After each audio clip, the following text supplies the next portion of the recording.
두 번째 시간 강의를 시작하도록 하겠습니다. 내가 문 밖에 서서 두드리노니 이렇게 있는데요. 요것도 시제들을 보면은 은혜스러워요. 문 밖에 서서라는 것은 보시면 뭐냐면은 완료분사예요. 완료분사라는 게 뭡니까? 과거부터 지금까지 쭉 진행되어 왔다는 거죠. 지금 막 시작했다는 게 아닙니다. 그래서 예수님께서 문 밖에서 두드리시는데 옛날부터 거기 서서 지금까지 두드리고 계시는 중이라는 것이에요. 그리고 두드리노니라는 것은 뭐냐면은 이게 현재형으로 되어 있습니다. 그래서 현재형은 뭐예요? 영어에서 헬라어에서 현재 진행형과 그 형태가 같죠. 그래서 쉬지 않고 끈기 있게 내가 열 때까지 계속 두드리고 계시는 것입니다. 우리는 지금 예수님의 음성을 처음 듣는다고 생각하지만은 예수님은 과거부터 내 마음 문 밖에 계셨고요. 그리고 나를 포기하지 않으시고 열정적으로 지금도 계속해서 문을 두드리고 계신다라는 것입니다. 설교하기에 좋죠? 그 다음에 4장으로 넘어옵니다. 이제 4장 전체는 하나님의 보호자에 대한 것이 나타나고 있습니다. 24장로들이 이렇게 나타나고요. 자, 4장과 5장을 연결해서 설명하면 이렇게 됩니다. 그리스도께서 인을 떼시는 사역은 6장에 등장해요. 4장과 5장에서는 6장 이후부터 펼쳐질 모든 역사를 주관하시는 하나님이 어떤 분이신지를 보여줍니다. 4장에서는 하나님의 영광을 보여주고요. 그 다음에 5장에서는 우리 예수님이 어떤 분이신가 하는 것을 보여주고 있습니다. 처음 1절을 가지고 세대주의 언급하고 있는데 1절 내용이 뭡니까 여러분? 4장 1절이 그 하늘에서 음성이 들리죠? 그러면서 이리 올라오라 내가 앞으로 반드시 속히 될 일을 너에게 보이리라 이래요. 세대주의에서는 뭐라고 얘기하냐면은 그게 이제 7년 대환란이 있는데 요때 휴거한다. 교회가 휴거하는 것을 말한다. 이렇게 주장합니다. 그래서 요 7년 대환란은 예수 믿는 사람은 통과하지 않고 그 다음에는 안 믿는 사람 그 다음에 믿는다고 하면서도 뜨뜻미지근하게 믿었던 사람만 여기 통과하게 된다.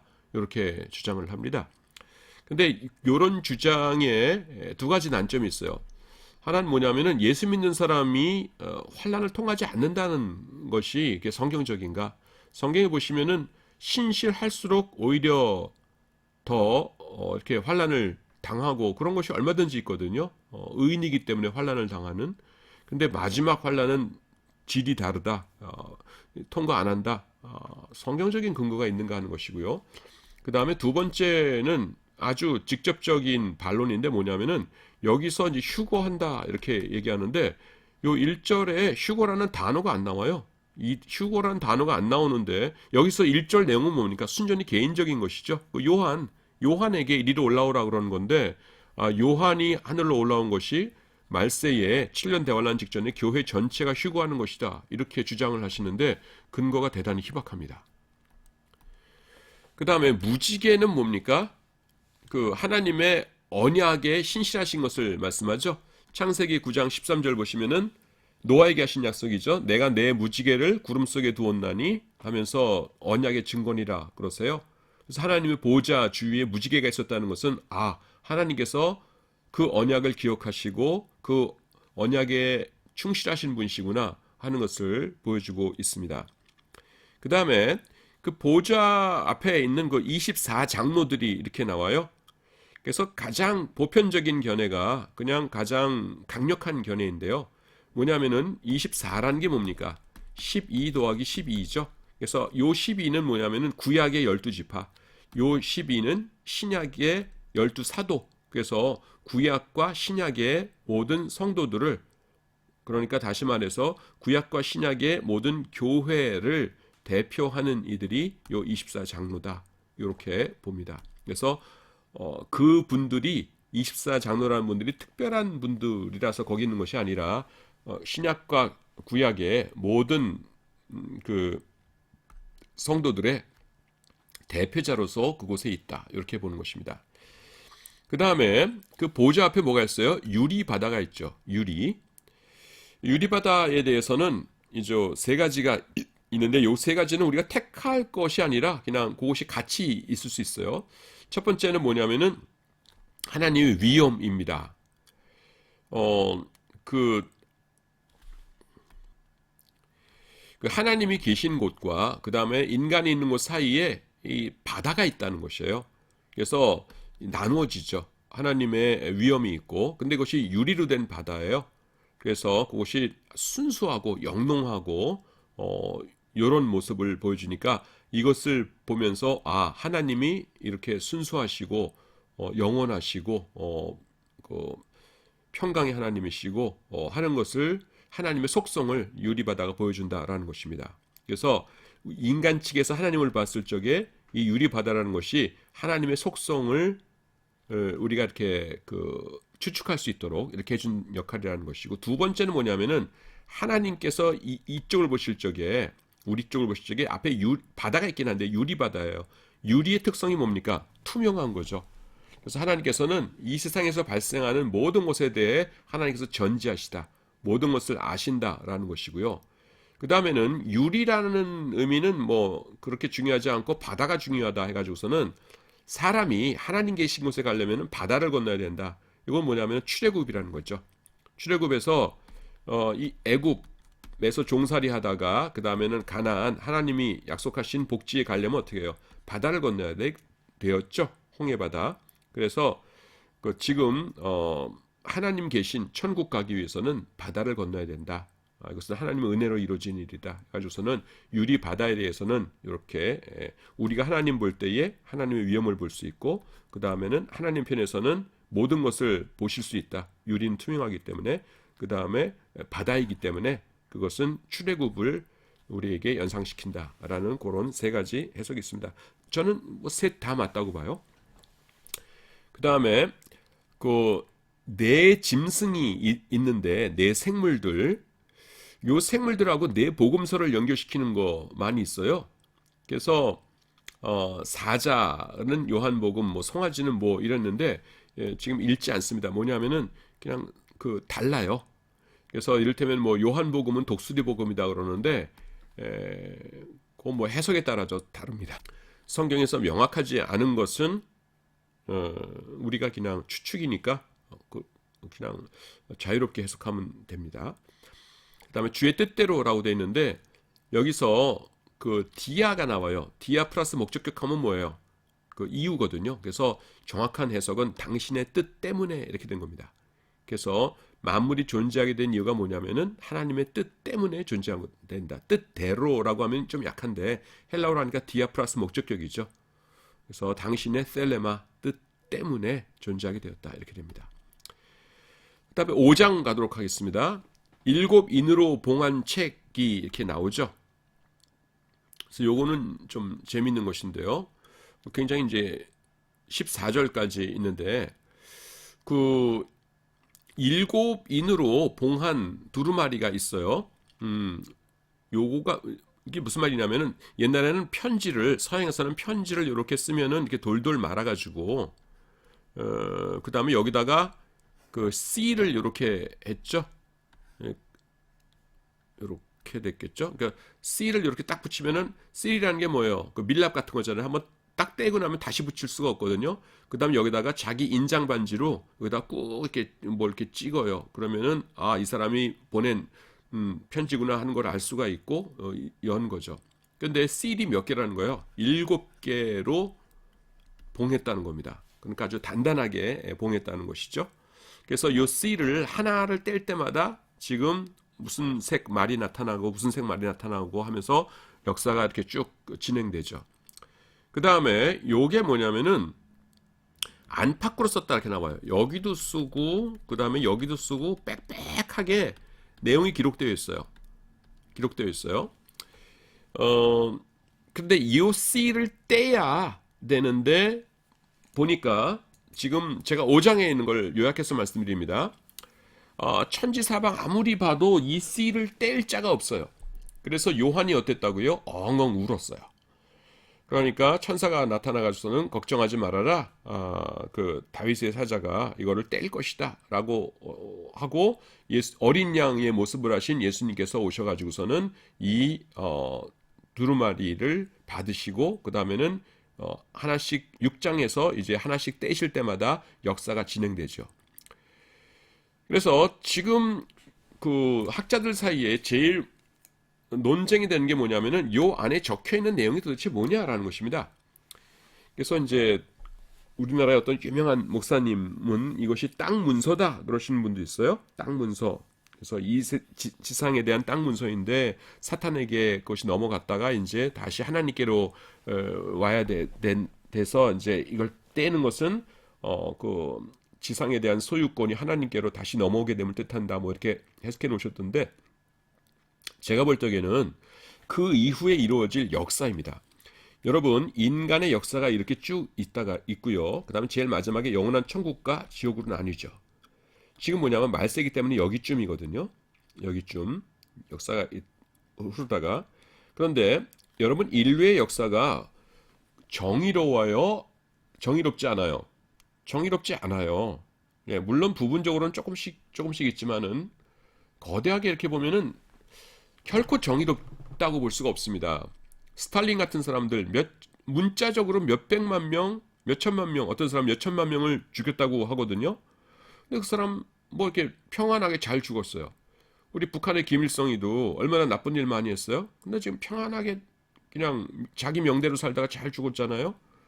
예, 그리고 우리 독립투쟁 했던 분들 그 젊은 나이에 그 고생하다가 이렇게 그 죽으시고 순국하시고 그 다음에 많은 분들은 후손들이 이름조차도 기억을 안 해주는 그런 분들도 있죠. 그렇게 하고 그 다음에 교회를 위해서 그렇게 열심히 하셨던 분들이 핍박을 당하고 그러면서 역사적인 보상이 잘 이루어지지 않고 이렇게 쭉 정의롭지 못한 역사가 흐른 거예요. 이제부터는 하나님께서 그 말세의 역사를 진행시키셔가지고서는 제일 마지막에 영원한 천국과 영원한 지옥 나누시고 너네 죽었던 사람들 전부 나와 해가지고서는 정의를 회복시키셔야 돼요. 이 부분이 있으면은 지금까지의 인류 역사 전체가 결국은 정의롭게 끝나는구나. 역사의 주인은 하나님이시고 하나님께서 역사를 주관하시는구나 하는 것을 우리가 인정할 수 있게 되는데 이 부분이 없이 여기서 끝나게 되거나 아니면 지금까지 진행되어 왔던 역사의 형식대로 끝까지 가버린다면은 뭐예요? 인간은 절망적인 것이죠. 근데 요 이후의 역사가 뭐로 인해서 시작되냐면은 요 인을 떼면서 시작돼요. 그러니까 요 안에 있는 건 뭐냐면은 지금 진행될 하나님의 뜻대로 진행될 이 말세의 역사 그리고 영원한 천국과 지옥의 역사 이런 것입니다. 요것이 써져 있어요. 안팎에 써졌다는 건 뭡니까? 더 이상 빈 공간이 없다는 것이죠. 이를테면 안쪽에만 써있다. 그러면은 바깥에다 내가 좀 추가할 수 있겠네 이렇게 할 수 있지만은 안팎으로 썼다는 것은 뭡니까? 예, 그것은 빽빽하게 하나님께서 이제부터 이루어질 일들을 완벽하게 다 예정해 놓으셨다는 것이에요. 예. 자, 그래서 이거를 떼야 이제 하나님의 정의가 이루어지고 억울하게 고난을 받은 자들의 한이 풀리고 그 다음에 주의 백성들을 괴롭혔던 악한 자들이 벌을 받게 되고 하면서 정의가 이루어질 텐데 이것을 뗄 자가 없는 거예요. 그러니까 이래서는 안 돼요, 주님. 이래서는 안 됩니다 하면서 요한이 큰 소리로 울지요. 엉엉 우는데 그때 누가 나서십니까? 예수님께서 나서시는 것이에요. 그래서 인을 떼심으로 뭡니까? 이 역사, 하나님의 정의의 역사가, 하나님의 회복의 역사가 나타나서 이제 그 제대로 세상이 자신의 제자리를 찾게 되는 것입니다. 지금 그 얘기예요. 자, 하나하나 살펴봅니다. 안팎으로 썼고라는 것은 뭐예요? 조금 전에 말씀드렸죠. 완벽하게 계획되어 있기 때문에 이제는 가감의 여지가 없어요. 빈 공간이 없어요. 일곱 인으로 봉했다라는 것은 뭡니까? 하나님만이 아시는 철저한 비밀입니다. 지금 그걸 지어버렸는데 여기 하나만 있으면 뭐예요? 종이 가다가 요런 교에 여기 이렇게 살짝 엄지손가락 손톱으로 이렇게 떼보면 안에 조금 뭐라고 쓴 거는 보일 수 있겠죠? 그럼 이거 사랑한다는 연애 편지구나 이렇게 할 텐데 일곱 인으로 했다는 건 뭐예요? 일곱은 완전을 말합니다. 그래서 완벽하게 지퍼로 하듯이 그냥 딱 닫혀 있다는 거예요. 그래서 하나님만이 아시고 아무도 알 수 없는 철저한 비밀이라는 뜻입니다. 그 다음에 그 그것이 이제 인간의 눈으로는 읽을 수 없다라는 건 뭐냐면은 우리가 알 수 있는 것이 그래서요. 우리가 하나님께서 역사를 완성하셨을 때는 우리가 하나님의 뜻이 이거구나 하는 걸 알 수 있지만 그 전에는 뭐예요? 인간의 눈이 볼 적에는 염세적이죠. 그래서 세상 철학자들이 인간의 역사를 염세적이라고 표현하는 것은 당연하다라는 것입니다. 내가 크게 울었더니 그 하나님의 계획이 성취되지 않으면 누가 승리자가 되는 거예요? 사탄 마귀가. 이 세상에서 사탄 마귀의 종으로 막 가난한 사람들, 못 배운 사람들 억압하고 이러던 사람들이 하나도 벌받지 않고 그냥 세상은 끝나게 되는 거예요. 그렇다면은 그 고통들이 무의미하게 되는 거죠. 하나님께 신실했던 사람들이. 그래서는 안 되는 거죠. 그래서 주님이 이러면 안 됩니다 하면서 크게 울었다는 것입니다.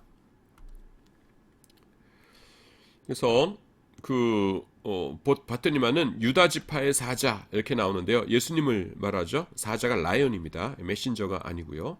그래서 여기서 창세기를 인용하고 있어요. 유다는 사자 새끼로다 이렇게 되어 있죠. 그래서 예수님이 유다 지파 출신이잖아요. 그래서 예수님은 유다 지파의 사자 이렇게 나옵니다. 그 다음에 이것도 좀 굉장히 은혜로운데요. 어린 양이 나오는데 죽임을 당한 것 같더라 이렇게 나와요. 그런데요. 성경에서 나오는 죽임을 당한 것 같더라 해서 양을 죽일 때에 두 가지가 사용돼요. 하나는 뭐냐면 제사장이 이 속죄 양 죽일 적에는 어떻게 해요? 가능하면은 그냥 빨리 죽이는 게 좋죠. 그 고통 없이. 그럴 적에는 뭐냐면은 theo라는 동사가 사용됩니다. 종교 의식에서 어린 양을 죽일 때는 theo라는 걸 얘기해요. 그래서 너희의 가족대로 어린 양을 택하여 유월절 양으로 잡고 이렇게 말할 적에 사용하는 의식에 사용되는, 그러니까 종교 의식에 사용되는 거룩하게 죽이는 때에 사용되는 theo라는 것이 있어요. 그 다음에 뭘 죽이다고 할 적에 스파조 혹은 스파토라는 것이 있는데요. 이것은 뭐냐면 도살하다, 학살하다입니다. 그러니까 정말 죄송한데 우리가 그 성경을 얘기하면서 더구나 예수님과 관계 얘기하면서 이런 말씀은 불경스럽다는 건 아는데 그냥 요 단어 설명하기 위해서 어쩔 수 없는 거예요. 그 뭐냐면 우리나라 말로 옛날에 그 복날에 개 잡는다 그러죠. 개 잡을 때 어떻게 잡아요? 막 그냥 고통스럽게 막 때려가지고 아주 잔인하게 죽이지 않습니까? 딱 그때 사용하는 단어예요. 그래서 영어로도 뭐냐면은 짐승을 죽인다 할 때 사용하는 제일 안 좋은 단어 slaughter를 사용합니다. slaughter. 이건 도살하다, 학살하다 이런 뜻이거든요. 그런데 예수님께서 그 죽임을 당하신 것 같더라 할 적에 죽임이 뭐예요? 십자가죠. 십자가는 가능하면 안 아프게 죽인 게 아니죠. 인간을 어떻게 하면 고통스럽게 죽일까를 연구해가지고서 나온 최종 결과물입니다. 십자가형이라는 것이.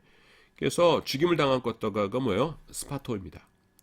그런데 지금 여러분 요게 뭐냐면은 이후의 역사, 이전에도 물론 하나님께서 역사하셨지만은 이후의 역사의 주인이 된다는 뜻이거든요. 그 인을 뗀다는 것이. 근데 그 주인을 떼는 사람이 존재가 나타나는데 사자나 무슨 뭐 영광스러운 형태로 나타나는 것이 아니라 뭐예요? 어린 양의 형태로 나타나요. 근데 그 어린 양이 어떤 양이에요? 그 슬로터, 도살당한 어린 양의 형태로 나타난다는 겁니다. 이건 뭘 뜻해요? 두 가지가 의미가 있는데 십자가를 통해서 이 도살당했다는 게 십자가니까 십자가를 지셨기 때문에 요 인을 뗄 자격을 얻으셨다라는 의미가 하나 있고요. 거기에 이제 그 본문상의 직접적인 의미고 그 다음에 두 번째 암시적인 의미가 있는데 그건 뭐냐면은 지금 요한계시록을 받고 그 다음에 그걸 낭독하고 있는 것을 듣는 사람들의 처지가 어때요? 지금 어린 양 같은 처지입니다. 지금 로마 제국의 압제하에서 언제 어떻게 끌려가가지고서는 얼마나 끔찍한 죽음으로 죽게 될지 모르는 그런 사람들이거든요. 그런 사람들에게 지금 요한계시록을 보내시고 있는 거예요. 근데 그들에게 무슨 말씀을 하고 있냐면은 예수님께서 만왕의 왕이자 만주의 주로서 역사의 주관자로서 지금 인을 떼신다. 그런데 그분이 그런 영광을 받으시는 것이 무엇 때문인 줄 아느냐? 죽임을 당하셨기 때문이다.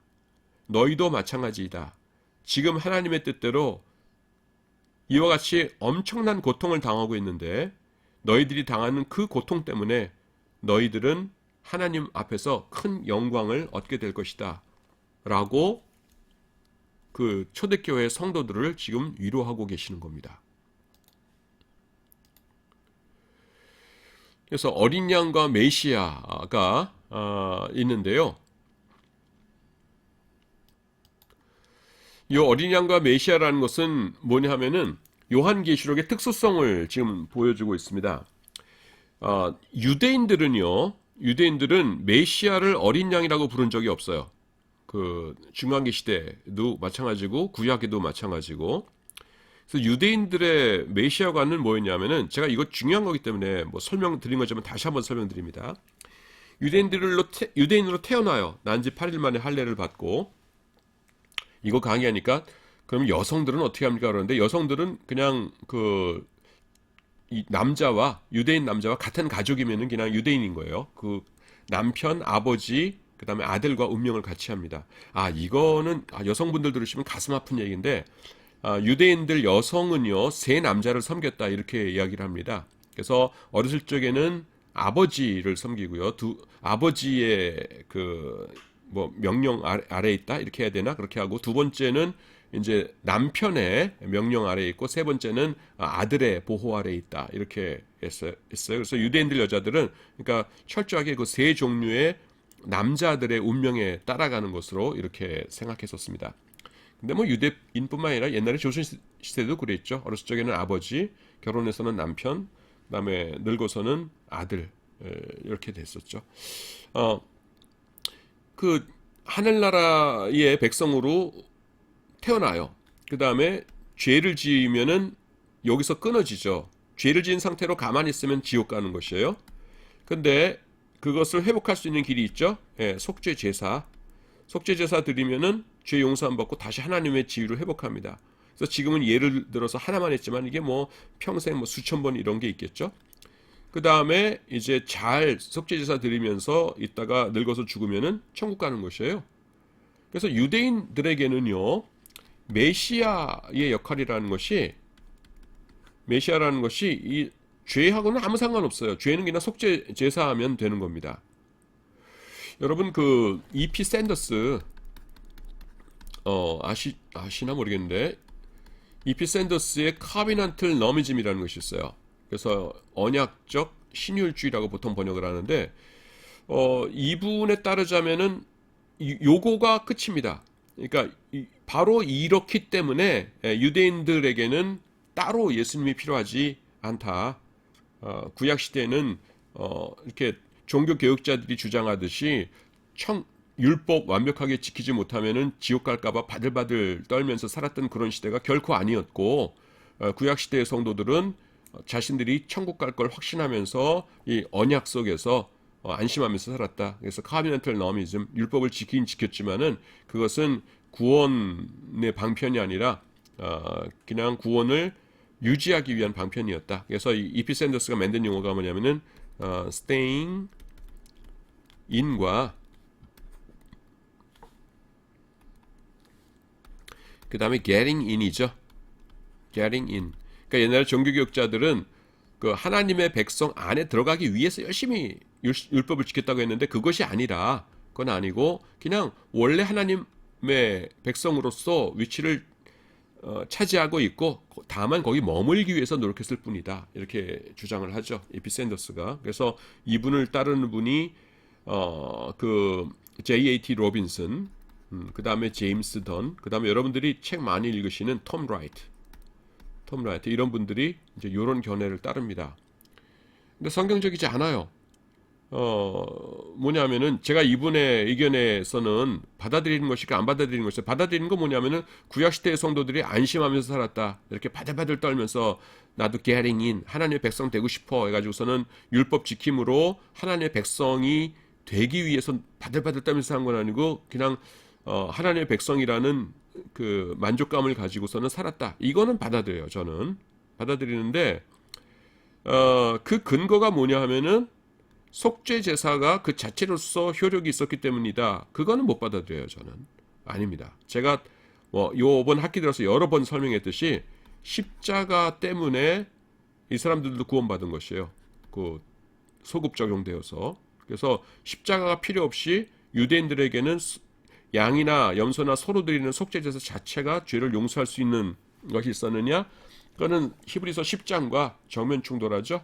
예, 양과 그 송아지의 피가 죄를 없이 할 수 없다 분명히 말씀하고 있잖아요.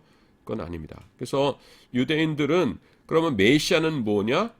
메시아는 그냥 왕이자 아니면 장군, 군사적인 정치적인 메시아를 원했어요. 속죄하고는 아무 상관없었습니다. 어린 양은 속죄 때문에 필요한 거거든요. 그러니까 유대인들은 어린 양과 메시아를 연결시킨 적이 없어요.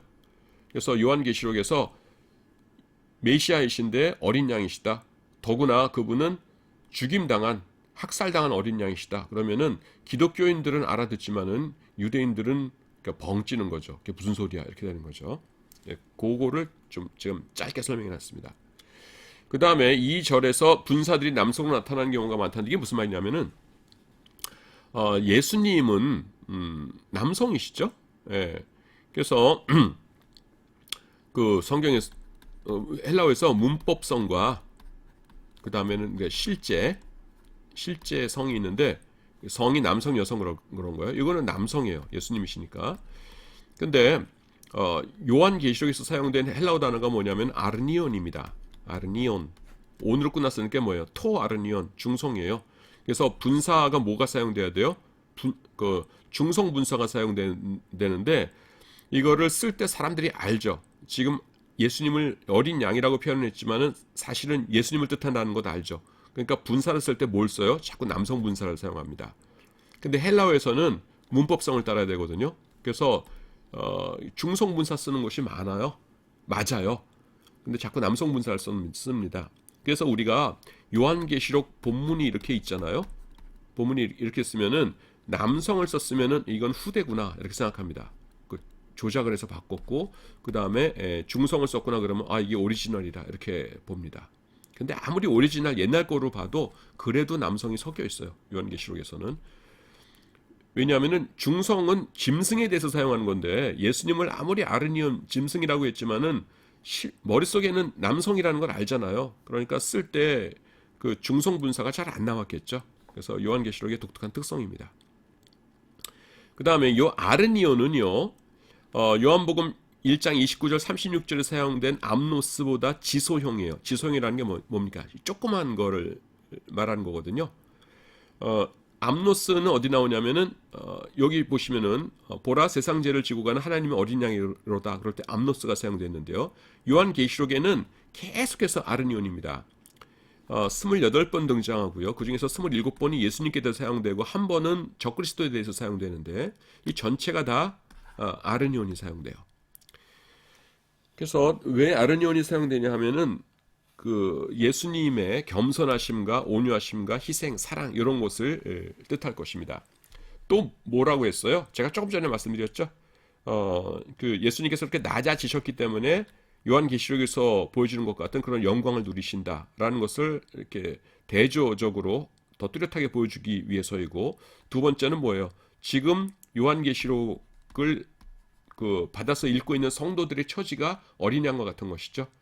그래서 예수님께서 어린 양과 같으셨는데 이렇게 영광을 누리시는 걸 보라. 그러니까 당신들도 하나님께서 앞으로 높이실 것이다. 이렇게 하면서 그들을 위로하고 있는 것이죠. 그 다음에 여기 성도라고 나오는데요. 요건 좀 설명을 해야 돼요. 그 7년 대환란 전에 세대주의에서는 뭐라고 한다고요? 교회는 그 휴거한다고 하죠. 그리고 남아있는 성도들은 뭐예요? 그러니까 여기는 이스라엘이라고 보는 거예요. 회개한 이스라엘이다. 요때 지금 성도라고 하는 것은 그런데 그것이 왜 어색하냐 하면은 명확한 언급이 없어요. 그래서 이 본문에서 그냥 성도라고만 돼 있는데 그거를 회심한 유대인들로만 제한한다. 회심한 이방인들은 그 이전에 다 휴거했기 때문에 여기서 성도라는 것은 저와 여러분 같은 이방인 성도들은 아니다라고 주장하는 것은 그냥 그 추측이지 이 본문 자체의 그 문자적인 지지는 받지 못합니다.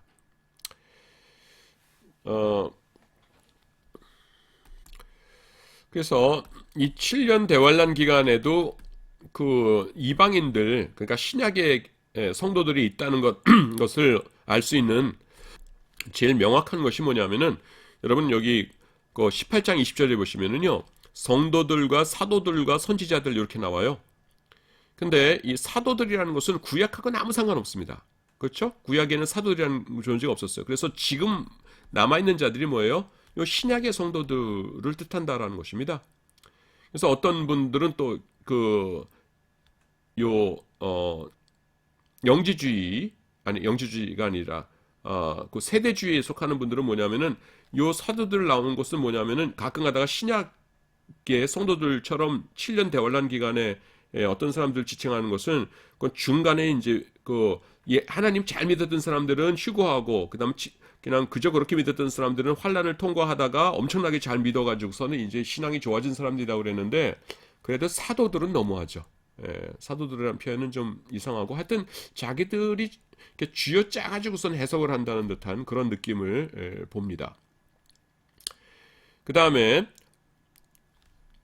여기 그 7개의 항목들이라는 게 나오는데, 12절이 뭐냐면은 요거예요. 능력과 부와 지혜와 힘과 존귀와 영광과 찬송을 받으시에 합당하시도다, 이렇게 나오거든요. 근데 그 항목마다 그 정관사가 그 하나의 정관사밖에 없어요. 그리고 전체가 그냥 쭉 나열됩니다. 이거 하나에.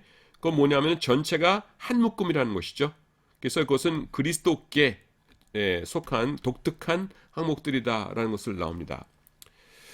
그리고 우리말로는 이거 받으시기에 합당하시도다 해서, 합당하시도가 제일 뒤에 나오는데요. 헬라어로는 뭐냐면 악시온 에스틴 해가지고서는 악시온, 합당하다라는 것이 제일 앞에 나와요. 그래서 여러분 그 핸델의 메시아에 보시면은 worthy가 제일 앞에 나오죠. 요 단어. 그래서 worthy is the lamb that was slain 빰빰빰빰빰빰빰빰빰빰빰빰. 그래서 이렇게 쭉 나가는 그 찬송 있지 않습니까? 그래서 영어로도 worthy가 제일 앞에 나오고요. 헬라어로도 악시온, 요게 제일 나옵니다. 그리고 죽임을 당하신이라는 것은 학살을 당하신, 도살을 당하신이라고 번역하는 것이 더 정확하다. 왜냐하면은 theo 동사가 사용되는 것이 아니라 스파조 동사가 사용됐기 때문이다 라고 앞에 말씀을 드렸습니다. 그 다음에 그 12절에 이런 것이 합당하도다라는 마지막 항목이 율로기아였는데요. 13절에 찬양의 첫 항목이 율로기아예요. 그래서 이건 뭘 뜻하냐면은 12절의 찬양과 13절의 찬양이 화답이다. 그러니까 앞에 찬양의 마지막과 뒤에 찬양의 처음이 같아요. 그래서 이걸 화답하는 찬양이라는 것을 우리가 알 수 있습니다. 성경에 보시면은 성도가 서로 화답한다 이런 거 많이 나오죠. 그 다음에 6장에서 이제 말들 등장하는 장면입니다.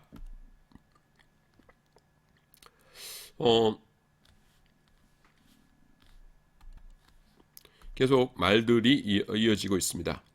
6 인들의 재앙이 있는데요. 요것들은 이제 성격이 전체를 보면은 두루마리에 미리 적혀 있었고요. 그건 뭘 뜻해요? 하나님의 뜻, 하나님의 예정, 하나님의 섭리의 계획에 의한 것이고, 그 다음에 예수님이 이 인을 떼심으로 실현됩니다.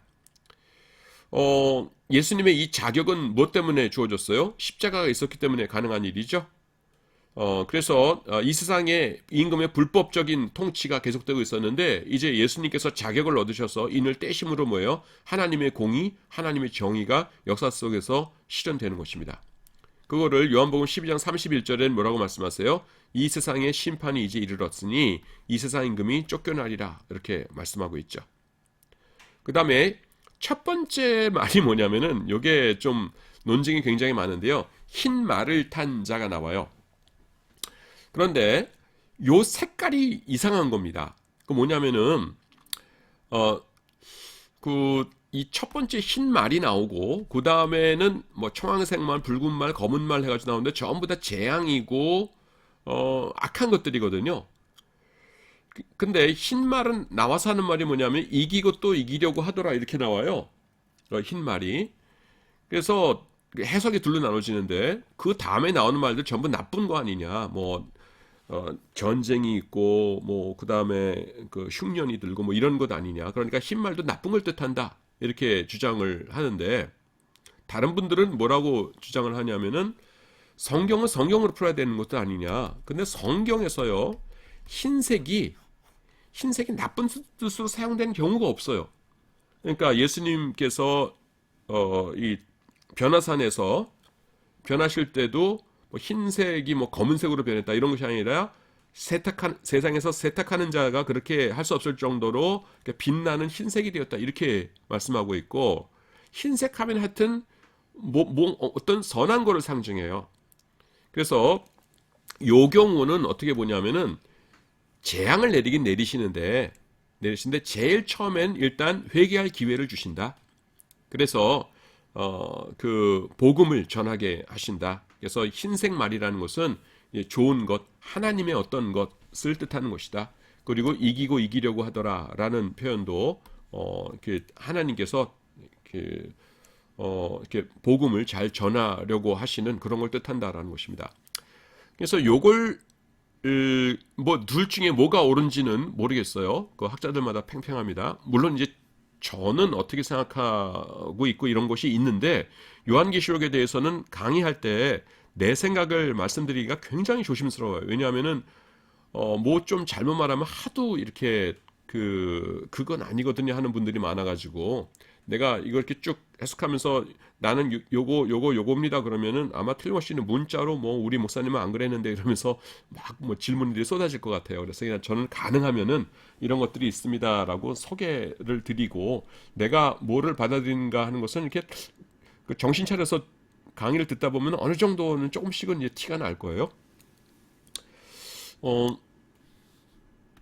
요런 곳에서 만약에 흰색 말이 복음을 뜻하는 것이다. 그래서 그 사람들에게 가능하면은 이제 환란 전에 그러니까 두들겨 맞고서 정신 차리기 전에 그러니까 하나님께로 나오게 하려는 그런 의도가 있는 것이라고 볼 경우에 요한계시록에 두 가지 특징을 알 수 있어요. 하나는 뭐냐면은 결정론입니다. 뭐 기간이 딱딱딱딱 정해져 가지고선 요대로 진행된다. 이것은 요한계시록만이 아니라 묵시문헌 전체의 특징이라고 했죠. 결정론이라는 게 뭐를 강화시켜요? 하나님의 통치. 역사라는 것이 하나님께서 통치하시는 것이지 사탄 마음대로 되는 것이 아니다. 사탄 마귀가 자기가 이긴 것처럼 보일지라도 그것은 어디까지나 하나님의 플랜에 따라서 그렇게 보일 뿐이다. 라는 것을 강조하고 있죠. 결정론. 그런데 요한계시록이 결정론에 의해서 이렇게 쭉 이어지는 것처럼 하면서도요. 중간중간에 하나님께서 요게 이제 첫 번째 케이스인데요. 그 흰 말이 나온다는 거가. 근데 중간중간에 천사들을 보내셔가지고서는 하늘에서 여호와께로 돌아오라 하면서 이렇게 외치시고 나팔을 불고 하면서 중간중간에 사람들에게 뭡니까? 회개를 촉구하세요. 그래서 그러니까 커다랗게 보면은 결정론인데 인류 역사가 그렇다고 해가지고서는 개인의 결단의 자유가 제한을 받는 것은 절대로 아니라는 것입니다.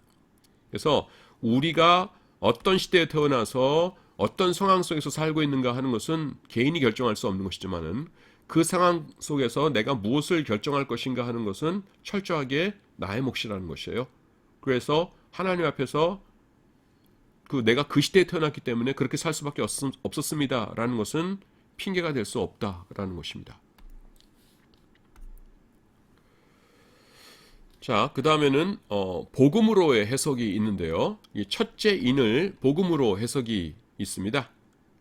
그래서 재밌는데 뭐냐면은 지금 말씀드린 것이에요. 그 흰 말이 있고 그 다음에 다른 색깔 말이 있는데 이거는 재앙인데 이것은 복음이다. 라는 해석이 이거 어떻게 읽는지 아세요, 여러분? 흐레이다누스입니다. 여기 J가 영어에서는 자음인데 이게 지금 네덜란드어예요. 제가 네덜란드에서 석사 박사를 다 했기 때문에 말씀드립니다. 이게 A 발음입니다.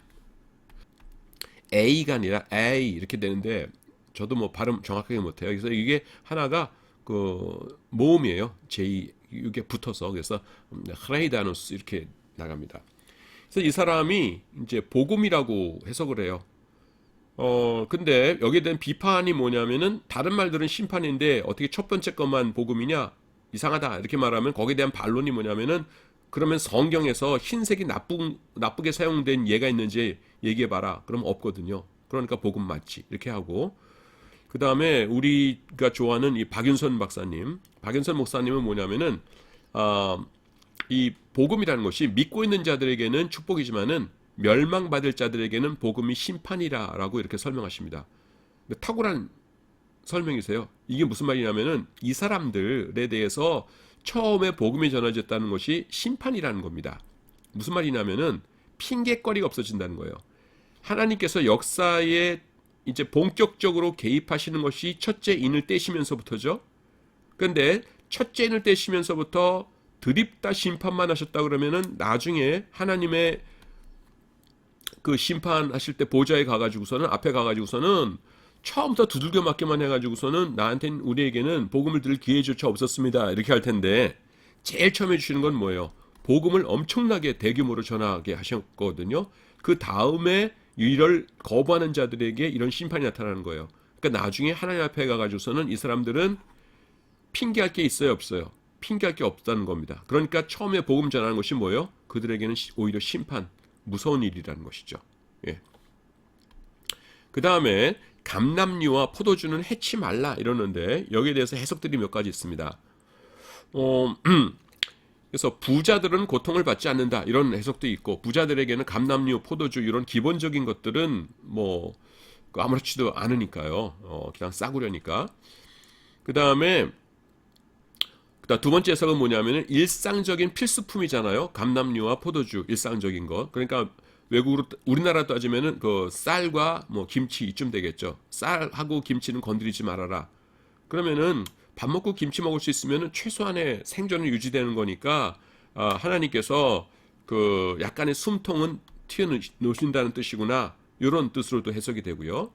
그 다음에는 감람류와 포도주의 특징이 뭐냐면은 종교 의식, 그러니까 그 제사상 위에다가 이렇게 포도주 같은 걸 이렇게 붓고 감람류를 제사장들이 바르고 이런 종교 의식에 많이 사용되었기 때문에 요거는 무슨 뜻이냐 하면은 종교 생활은 보호를 받는다 이런 뜻으로도 해석이 됩니다. 그래서 감람류와 포도주는 해야지 말라라는 것이 제가 볼 때는 그 두 가지가 겸해 있는 것 같아요. 요게 사치품들이 아니거든요. 그 중동 지역에서 감람류는 흔한 거고 포도주도 흔한 거고요. 그래서 최소한의 생존은 보장해 줘라 이런 뜻도 있으면서 그러니까 다치는 건 오히려 부자들이고 그 다음에 그 종교 생활은 그 양심의 자유 같은 거는 아직은 침해받는 단계가 아니다라는 것이죠. 그 다음에 죽임을 당한 영혼들이라는 표현이 있는데요. 요것도 뭐냐면은 그 스파조 동사입니다. 죽임을 당하다가 아까 스파조 동사랑 대조되는 동사가 뭐라고 했어요? theo라는 것이라고 있죠. 이건 제사장이 거룩한 예식을 통해서 양을 죽이는 것이고요. 스파조는 뭐예요? 그냥 학살하는 거라고 그랬죠. 그래서 죽임을 당한 영혼들이라는 표현이 있어요. 그래서 요거는 왜 요런 표현을 사용했을까요? 위로해 주는 겁니다. 누구를 위로해 줘요? 예. 그 요한계시록을 지금 듣고 있는, 읽고 있는 자들을 위로해 주는 것이죠. 그래서 우리가 지금 딱 그렇게 고난을 당하고 있는데 저렇게 큰 영광을 우리가 얻게 될 것이구나 하는 것을 암시해 주는 것입니다. 그 다음에 7장입니다. 7장은 이제 14만 4천이 나오죠. 14만 4천에는요, 또 7장에도 등장하고, 그 다음에 14장에 등장하고, 두 번 다 등장합니다. 근데 14만 4천이라는 것이 무엇이냐면은, 요것이 이제 숫자가 기가 막힌데, 12 곱하기 12예요. 그러면은 144가 되죠. 그 다음에 곱하기 1000인데, 1000이 뭐냐면은 10의 3승입니다. 그래서 10의 3승이라는 것은 1000이라는 건 뭐냐면 굉장히 많은 수를 뜻하고요.